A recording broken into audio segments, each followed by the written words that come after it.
Give me a nod when you're ready. Shooter's ready. Stand by.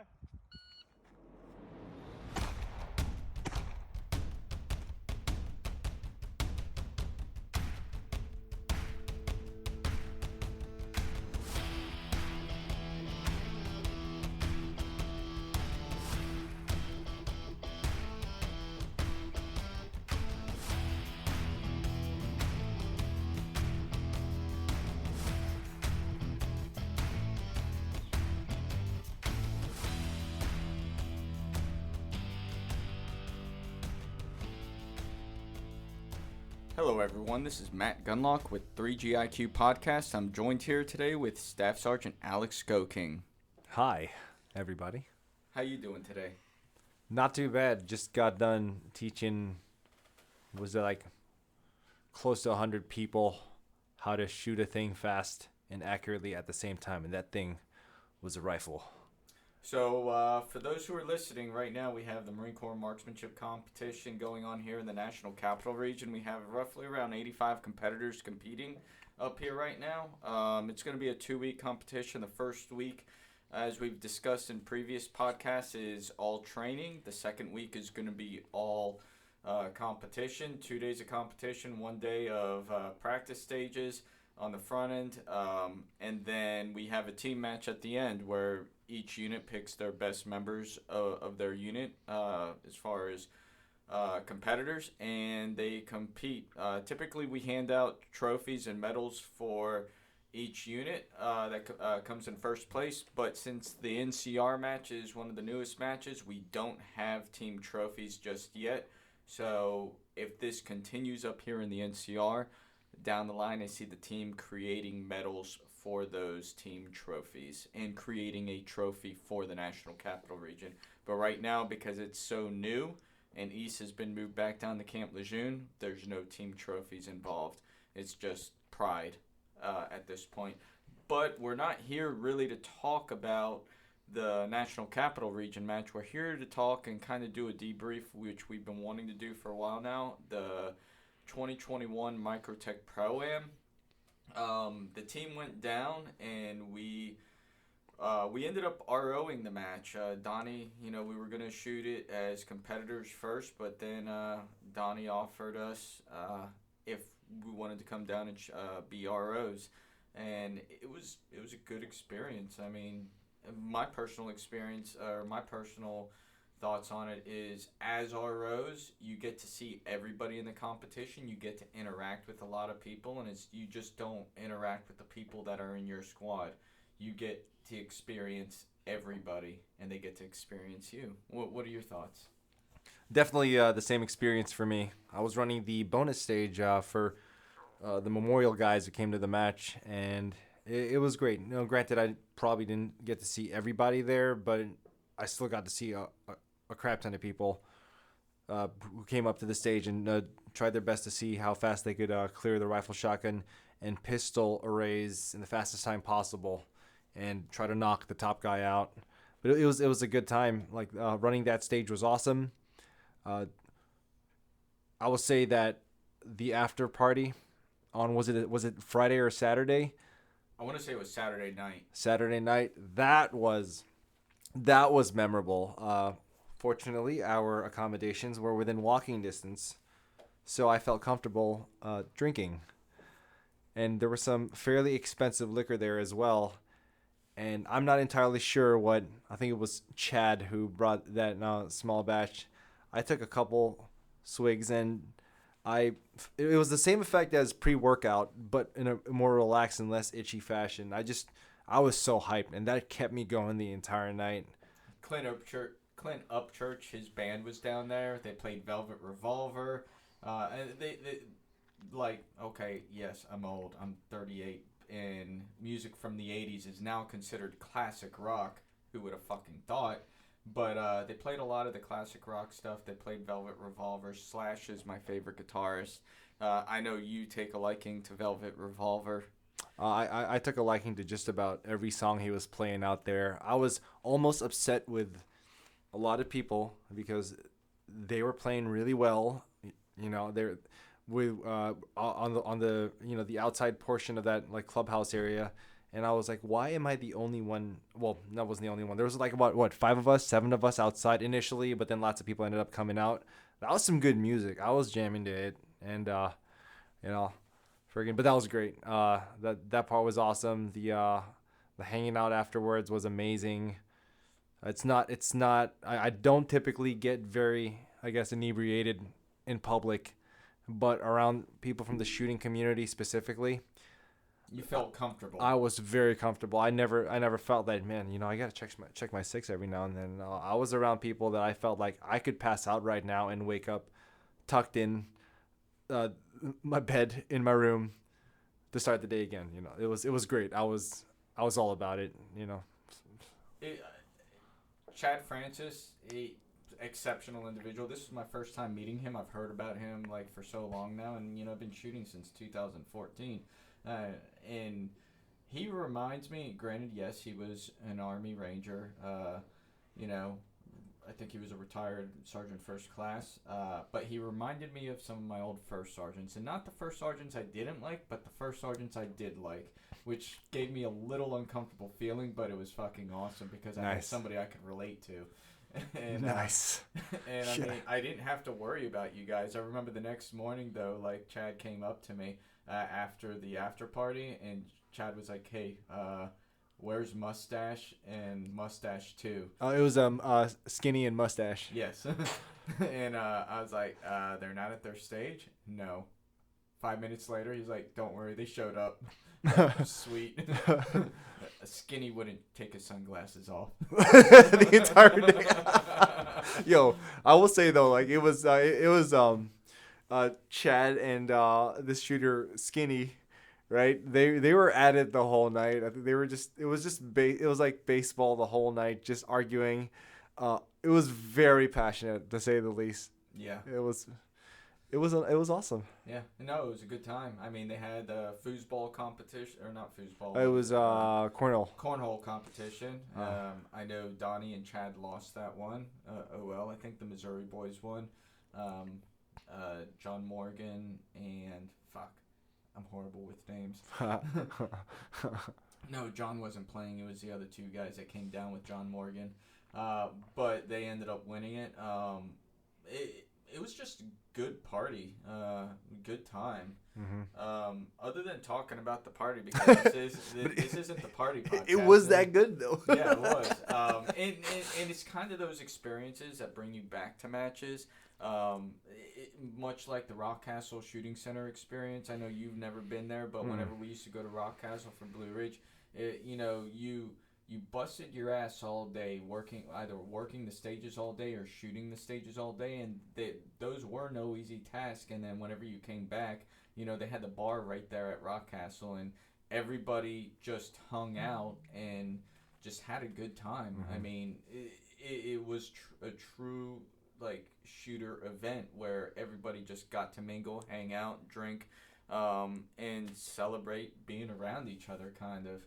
Mm-hmm. And that's what the Pro-Am was to me. It was much of an event where you get to mingle with the guys that you barely ever see.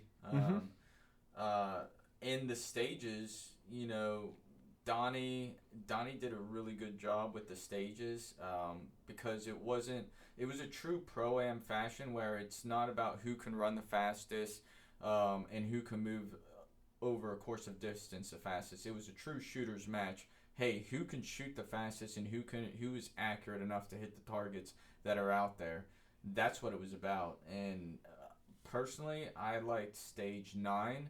That was the one that Chris Weisman worked. And being able to shoot through the shotgun and the pistol array and move into the back of the SUV. I have short guy problems, so being in the back of the SUV kind of worked out for me because I could do a reverse kneeling and get all my targets, and the little 2-inch Know Your Limits plate. Hit it first shot, first impact. That's why it's your favorite stage, yeah. Yeah, probably. Wasn't mine for the opposite reason. Well, your rifle didn't break it. My gas block came loose in the stage before that, and I didn't realize it, but luckily it worked the following stage. It did not work on the last stage, which kind of sucked, but my gun's up and running now, so no problems there. Well, during that stage, my scope as I entered that SUV came up and hit me at one of my front teeth, and it's still sensitive to cold to this day, but at least it's still there. You probably chipped a tooth and might want to get it checked out. It's not chipped. It looks good. There's a lot of... It's still good. Also, I have to say this before I go to my favorite stage. For the listeners at home that are not familiar with 3-gun or the shooting sports, I'm going to let you know now that during that night where where alcohol was available, I'm going to tell you with full confidence that there were no guns around us. Your initial thought would be like, oh no, they're drinking in a 3-gun match, so there's at least 3 times more guns per capita at this match. No, everyone was very safe, and that's also a cool thing about the community. Like, people put their stuff away before they know they're about to go ham. Mm-hmm. Oh. Yes. Stage, I think that was stage 2. Yep. That I liked. It was the bus stage. Yeah. Number one thing, the targets weren't too far away, so that was pretty nice. That was predominantly pistol stage, which is kind of your forte. Whoa. We don't have to put me on the spot here on a 3-gun podcast like that.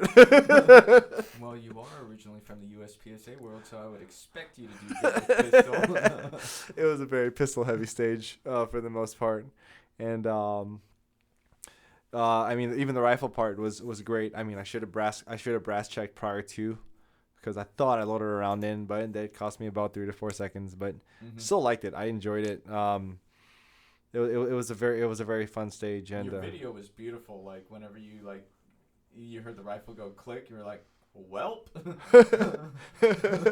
I don't remember me saying that, but I'm gonna have to look back at it. Well, you said something that was kind of funny. I think I said, I did say something like that. But I think the thing I remember the most is, I don't know why I said it, but I did say I was going to say it. Like, I think we talked about before the stage. And when I say I'm going to do something, I more often than not do it, because I don't want to be the guy who doesn't. I think I yelled first to fight. Yeah, first to fight. I think one of the other stages you yelled 2 full hundred or something like that. No, that was the same stage. I think it was one of us who said something like that. Yeah. It was somebody else. Mm-hmm.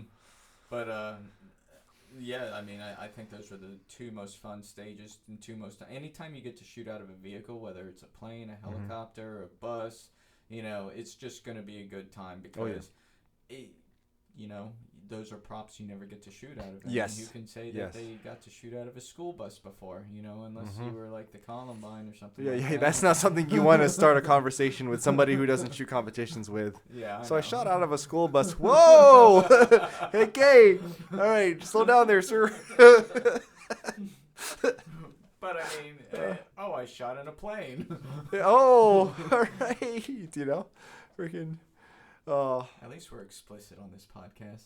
Well, we're not. We do have that room. Yeah, we do kind of approach the line there, but I mean, we have videos to prove what we were doing was kosher. It was fun. Yes, it was great. This was your first time being an RO at a major 3-gun match. How was that for you? I think. I mean, I've had RO experience, so like running shooters, all that stuff, making sure there aren't any unnecessary delays. That part was kind of like, I'm very familiar with that aspect. I think I would say 3-gun specific that I definitely took back was, I was able to absorb a lot of information watching a lot of the top shooters and manipulate their 3 different guns, and I was just trying to see, like, okay, I was trying to absorb information on, like, okay, that's how this guy puts it on the table, and that's how he grabs it off. So I was able to actually get a lot of things and apply it to myself. So that was a cool part about the RO experience for me, running that stage. It was also great meeting people. Like, it's a new community for me. Like, a lot of there's a lot of the networks in USPSA that I'm already fairly comfortable with, and it was cool to be able to, like, now I get to meet guys in the 3-gun community, and start working with them. And it was awesome. I will tell you, the absolute best part about working my stage was having Connor and Nate, right, the 2 junior shooters. I think it was Connor Freiberger and Nate Schmidt and their family. Just they're wonderful people. Oh yeah, they were so much fun. I know Sergeant Glomba and Sergeant Ariana would drive up frequently from their stage whenever there was a break, because that he knew that those guys knew there's some fun stuff happening on the bonus stage, and just hanging out with the both of them and their families was an absolute blast.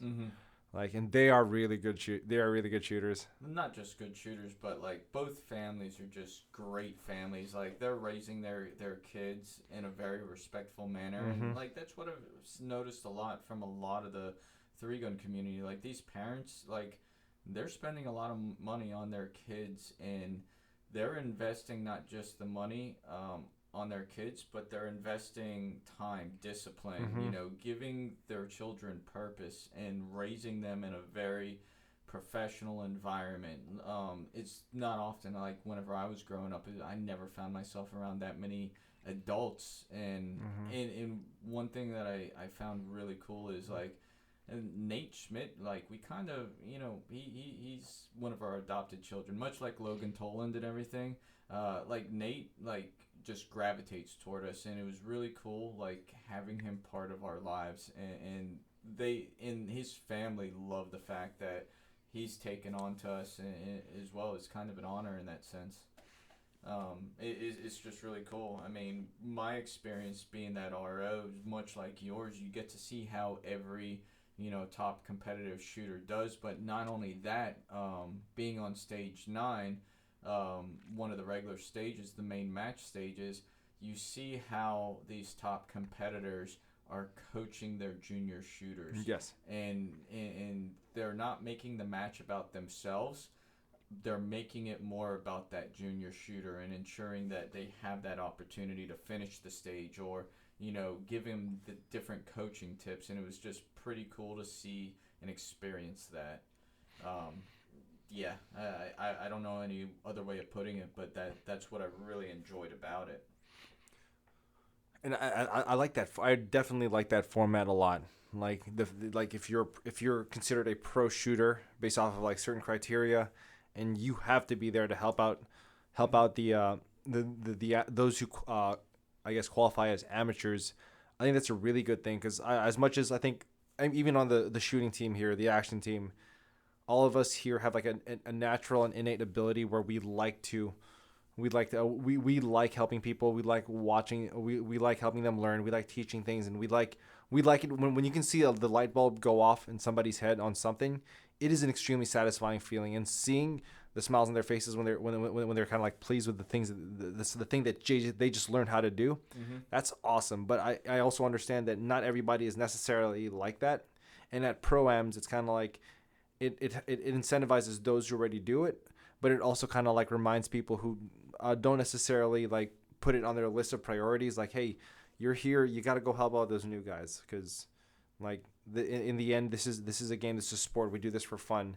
We need to make sure we help those who are just starting out, kind of like, make it easier for them, let them learn the things they're supposed to learn, and maybe not have them spend as much time, or more time than they need to learn a certain thing. So just that mentorship I think it's awesome. Yeah, so much like Memorial 3-Gun, where there's a purpose behind Memorial, and it was about the Gold Star families and helping them with the healing process and all that. This was a match that was dedicated to those amateur shooters, and this is how you continue bringing new people into the sport, because you have a bunch of guys who, some of them, it's not their first time, but they might be plateaued and might not think of something new, and they don't get the time to practice, or see like the caliber of shooters that are out there all the time. But then there's those that it's their first major match, so you're giving them you're coaching them and giving them tips on stuff that they've never experienced before, and to see them get through something that they've never done before, and see that experience, it's pretty cool to be a part of. Like, and the other part I like about it is like, hey, there's no holds barred. Like, it's not just one person necessarily coaching them. There's not just one pro shooter out there coaching that one person. Yes, everybody's assigned a pro and am, but all the pros, will be out there helping that, each amateur shooter. It's not just one-on-one. If that person, if their rifle goes down, hey, get him a new rifle. Run back, get him a rifle. Hey, he needs another magazine. Here's a magazine. Oh, you missed that target. Go back, shoot that target. That's something that's not typical, and it gives them that drive to get outside their comfort zone, and make them feel like they accomplished something, which they have. So and this format is something that's pretty awesome. I'm glad it's back the way it is. Mm-hmm. The other cool part about it is like they had a team stage here where a pro and an amateur were teamed up together. Granted, we were ROs, so it was you and Alvarez teamed up. It was Glamba and Ariano teamed up, and then it was me and Chris Wiseman, and kind of we just we all know our own strengths and weaknesses, and by no means are we amateur. Honestly, the term pro is thrown around loosely. I don't think, unless you're getting paid, you're not a pro shooter, in my opinion. But just people who are exceptionally skilled at what they do and have the opportunity to keep doing. But it's, I think that was a cool dynamic because it was like, hey, I'm strong with this, so you shoot shotgun because you're a really strong shotgun guy. And that's what I told Chris. I was like, you shoot the shotgun, I'm going to shoot pistol. And then we'll both finish it off with rifle. And I think it was you were the same. I think Alvarez, he shot the shotgun, you shot the pistol. Yes. And then both finished it with the rifle. Yes. And then I think Glamba shot pistol. Pistol. He did pistol. He did a midair reload when jumping out of the golf cart. Yep, that was pretty cool. Yeah, I mean that was that's something it was just one stage that they had in there for the pro and the am to do, and then they recognized the top 3 pros and ams, and the amateur got those top 3 those amateurs got to take those trophies home. So it was just another added layer of benefit of helping those that are new to this, which was cool in my opinion. Your thoughts? Same thing. I'm just here nodding to the stuff you're saying because I have the exact same observations. I mean, it's wonderful. It does remind me the golf cart stage was really fun. Yeah. It's not every day you have a golf cart and your partner decides to do a really sharp turn and you almost fall out of the golf cart. I do have videos on that, and I'm happy I didn't fall out of the golf cart. I think that was Serrano Alvarez's kind of response to me, driving a little bit too close to the fault lines, and his foot smacked against one of the stakes there. You can see in the video, it goes, ow! So, hey, I guess we're even. And that's what the communication is key. It's hey, slow down, speed up. Hey, I got to get this. Okay, I'm good. Gun it. Let's get to the end. My communication was, whoa!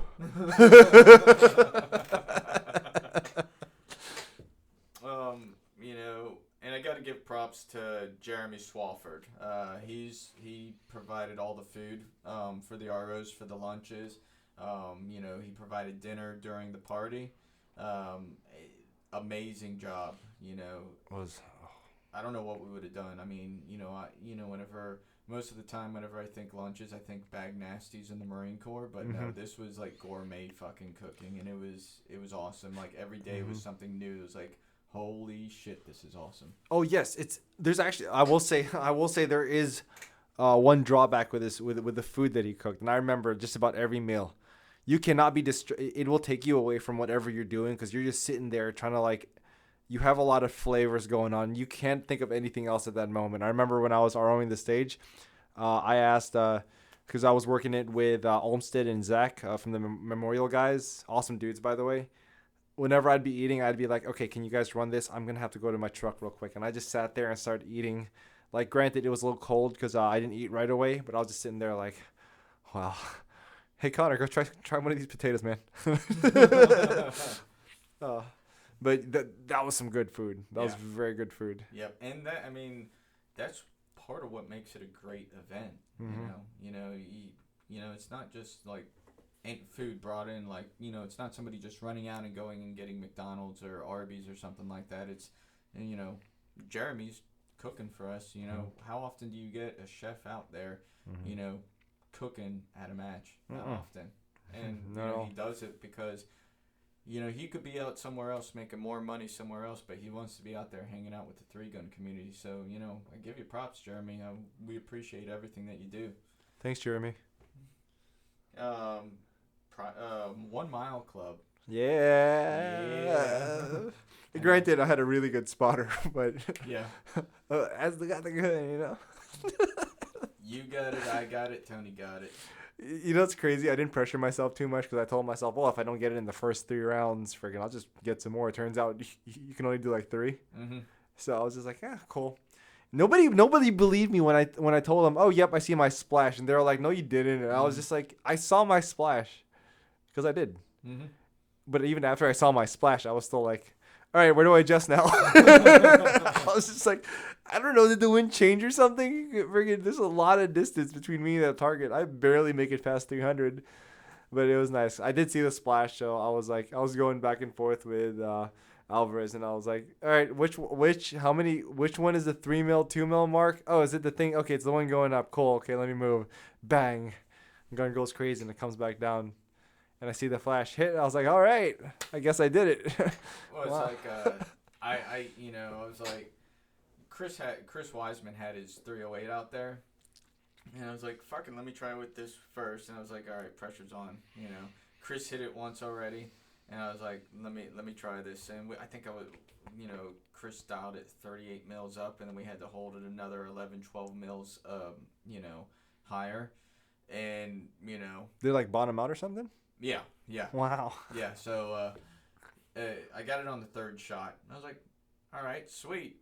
I don't need to do it on the 338. And then Steve Esping, I think that's his name, he was like, well, you want to do it on 338? I was like, fuck it, I suppose. I guess the pressure's off. I mean, I'm going to get my coin anyway, so might as well. So then I got it up. It was like, pressure's off, let's do it. I hit it in the first shot, and I was like, cool.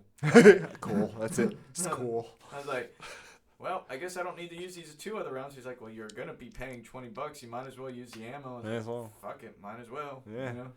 Yeah, might as well. Pressure was off. I don't, I'll shoot some more rounds. Don't twist my arm. Exactly. But the real question is, though, but let me see you do it with iron sights. Fucking boomers. Scopes break. Jesus. It's so entertaining. I kind of miss their comments. I'm actually at a point where I kind of miss seeing it. I don't. Because we've been putting captions where it explains everything. It's like if you try to argue with that, like, good luck. Mm-hmm. We're not gonna argue back, but we're just gonna look at it and be like, lol.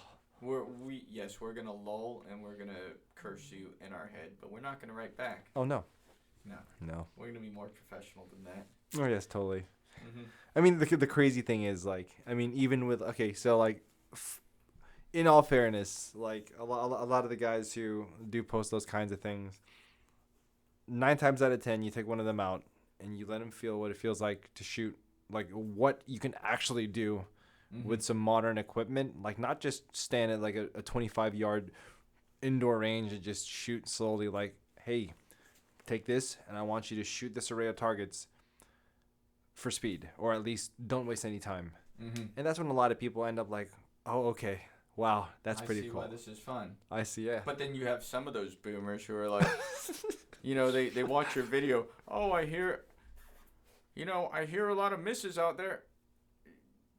Yeah, okay, dude. You hear a lot of misses. What? I took one extra shot on that steel plate that was like 20 yards away. That's like maybe 4 inches by 4 inches. Cool, man. I want to see you do this. Hey, just, friggin' slow is smooth and smooth is fast, right? If you get it on your first hit, but it took you 20 seconds, that's faster than doing it in 2 hits in under 10. Like, yes. at the first, yeah.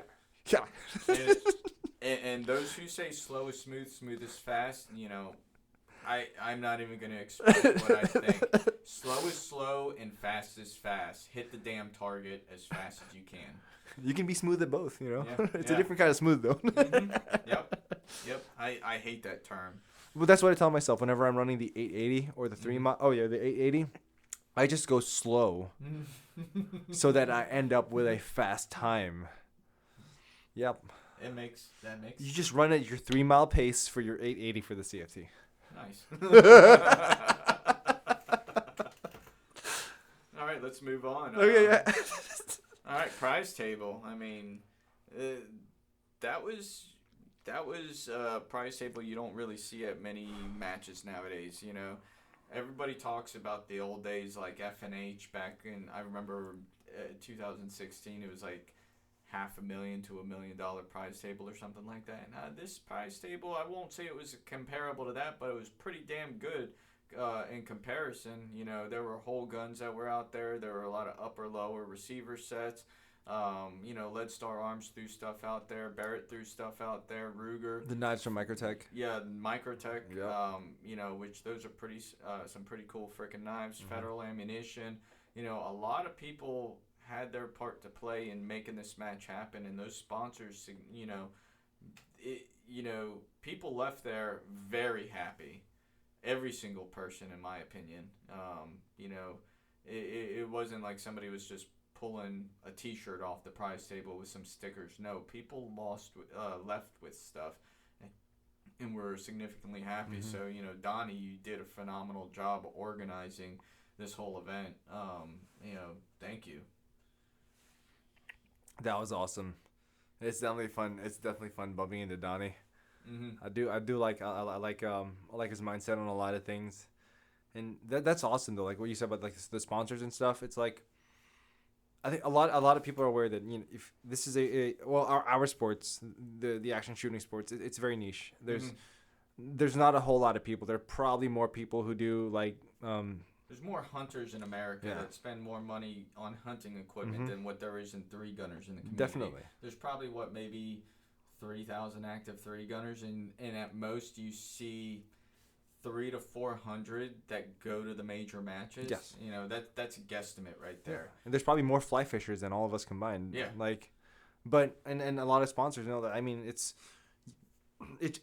there's not a whole lot monetary that they can necessarily get from a single match by dumping that much money, but it's just the kind of relationship that they have with the shooters, with the match directors and all that stuff. It's like they know that they might be giving the stuff away for, you know, might even be at like a calculated loss, but it's just that you can tell that they're doing that for the community, for the shooters, because they probably more than understand how important these kinds of sports are to us, and how important it is for us to go to these kinds of events, both emotionally or even just leisurely. Like, and that's an awesome thing that they did. And I think it's almost the same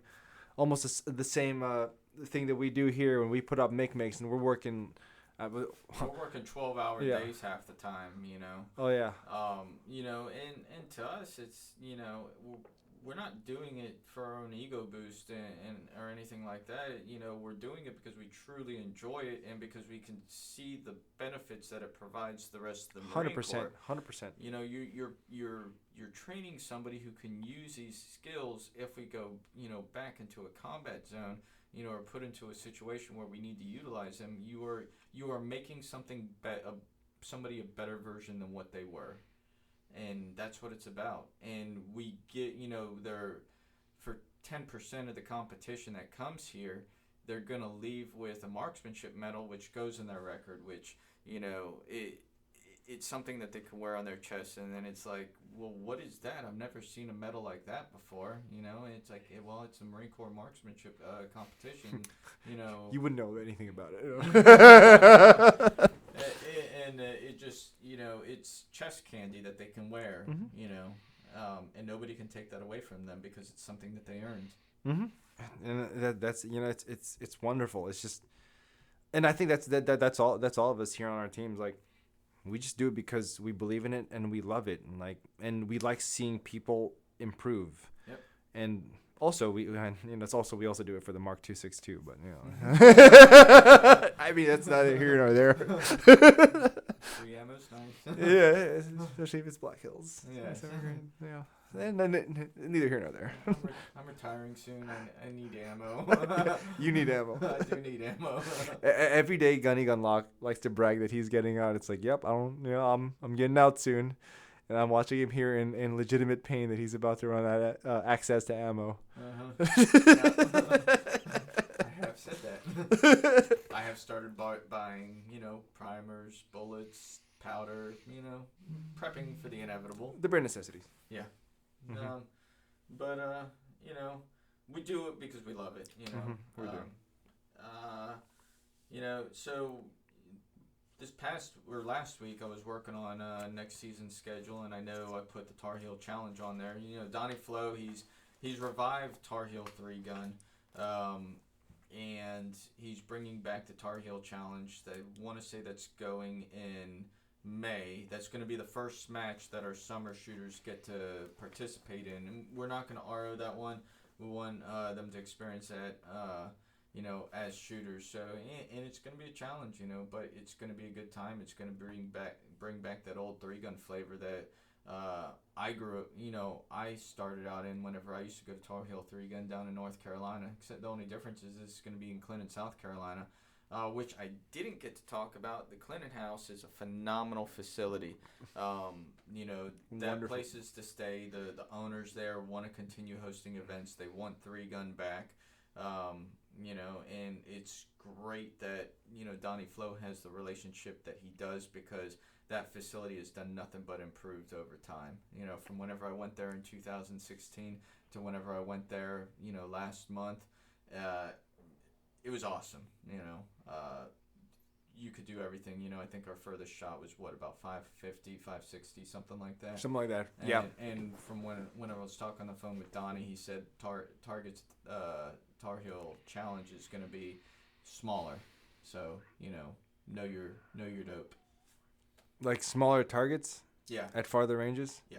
I'm gonna be sick that day, by the way. Oh, good for you. Yeah, the Clinton House was awesome. Even the ecosystem was wonderful. Like there's like that road that goes in between like two giant ponds or something. Yep. And there's ducks walking. Oh, there's a lot of ducks. There was like my first impression when we got there. It's like there is like an entire battalion of ducks in formation, just off to the side. I wasn't sure if their freaking CO was like giving them word or some weird stuff, but it was beautiful. There were a lot of ducks. Yeah. And then I know next year we intend on being back at the 2022 Microtech ProAm, and we're gonna RO again. In my personal opinion on ROing, it's a way you can give back to the sport. You need ROs to run a match. It's inevitable. And Donnie definitely knows how to take care of those ROs. We didn't have to pay for billeting. We stayed on site. Lunches were taken care of. We had the party where food was taken care of on Sunday evening. It was just an overall great experience. All the competitors were awesome. We get to see, as an RO, like we spoke before, you get that opportunity to see everybody shoot, and you get to help along that process. So I know we intend, next summer ROing 2 matches, the 2022 Mid-Atlantic 3-Gun Championship up in York, Pennsylvania, and then the Microtech ProAm. So, yeah. You got anything left? I will say another highlight of that match was Wes losing his keys. Oh. He is never going to live that down. So Saturday night at the after party, Wes, he got exceptionally intoxicated, couldn't find his keys.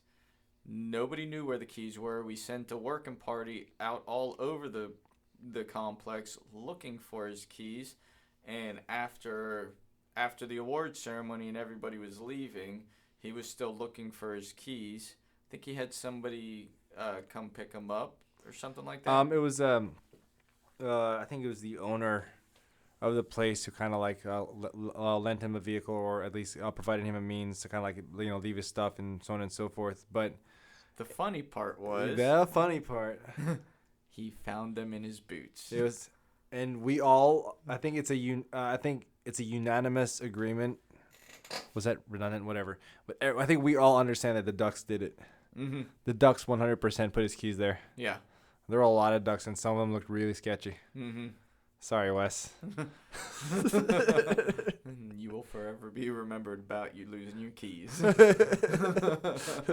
Wes is awesome. Yeah, he's an awesome dude. Awesome One guy. of the nicest guys, I've met, he's funny. He is very funny. He hung out with us a lot, like at the pool table every night. We were just talking for hours. It's awesome. But other than that, Donnie, thank you for putting on Thanks, an Donnie. awesome match. Chad, thank you for reminding me about old first sergeants that I actually do like. Thanks, Chad, for the bourbon as well. Yes, thank you for the bourbon. That was good bourbon. I have it on the schedule next year. And I talked to Chad last week about this. But I know we are going to be going out to the Gen 3 gun match, I'm excited for that. Yeah, it's, Missouri's a cool place, I'm sure the facility is awesome. Chad knows how to take care of people. I think, I'm going to be on my way out at that point. I should be on terminal leave by then. But I'm going to go out there and I'm probably going to order the match, And Gen 3 gun, much like Pro-Am, much like Memorial, there's a purpose behind that match. It's a match that's about all the junior shooters out there, and they raise funds and create scholarships for junior shooters to continue shooting the match. That way we can build a strong Second Amendment community and, a strong community that is intelligent about the way they handle firearms. And, it just builds a 3-gun community and brings great people into the mix. Absolutely. Looking forward to that. It's just awesome working with junior shooters. Yeah. It's like the drive, the energy they have for the sport. It's like we all have it, but it's like you can when you see them shoot it, it kind of like it almost reminds you of when you first started out in whatever sport you did, and it's just like and except they hold on to it a little bit longer. I mean, we still do have it. Yeah. We're a lot more pissed off at our scores than happy, but like it's awesome. It's just nice, and it's also cool because I guess Marines all tend to act like children, and when there are like junior shooters around, we feel right at home. So it's awesome. Lets us know what our maturity level really is. Hey, that's neither here nor there either. Yeah. But they're just so easy to mold, in a good way. They're receptive. They're really yes, receptive. Yes, and literally all you got to do is say, "Hey, do it like this," and they do it just like that. And there's no off switch. It's no holds barred. They go at it as fast as they can, and it's just like, Jesus Christ, kid. What are you doing? That's crazy. That's awesome. Yeah, keep doing it like that. Hey, but credit to them because the ones that we bumped into were all just really respectful. Yeah. Like they were raised better than I was raised. Me too.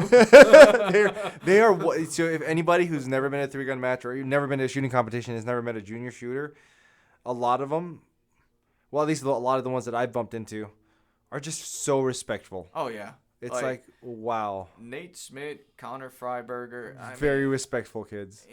Very. Logan, I got to give props to him. Real respectful. You have your tantrums every now and again. I fucking told you, fix it. But, the junior community is just an awesome community. And, it's a token to the parents that raise them. They're doing an outstanding job. Absolutely. And they're giving, the parents are giving their kids some type of focus that's really important. And it's healthy. Them. Yes. It's healthy. Yeah. But, yeah, that's really all I have right now. Until next time, like I said, we have the Marine Corps Marksmanship Competition going on now. This next episode, the next episode after this is going to get posted next Friday. So we have 2 competition days and a team match day. So I intend recording probably next Thursday. That way we know everybody that has won on the individual level and then also who's won the team matches, so we can kind of do a breakdown and a debrief on the marksmanship competition for all those who care to learn about what it is that the Marine Corps shooting team does. And kind of give an assessment. But other than that, y'all have a great one, and thank you for listening. Remember, 3-gunners that can't shoot pistol are 2-gunners. Okay, I said it, bye. They're 2.5 gunners. 2.5. They try. Yeah. All right, y'all have a good one. Bye.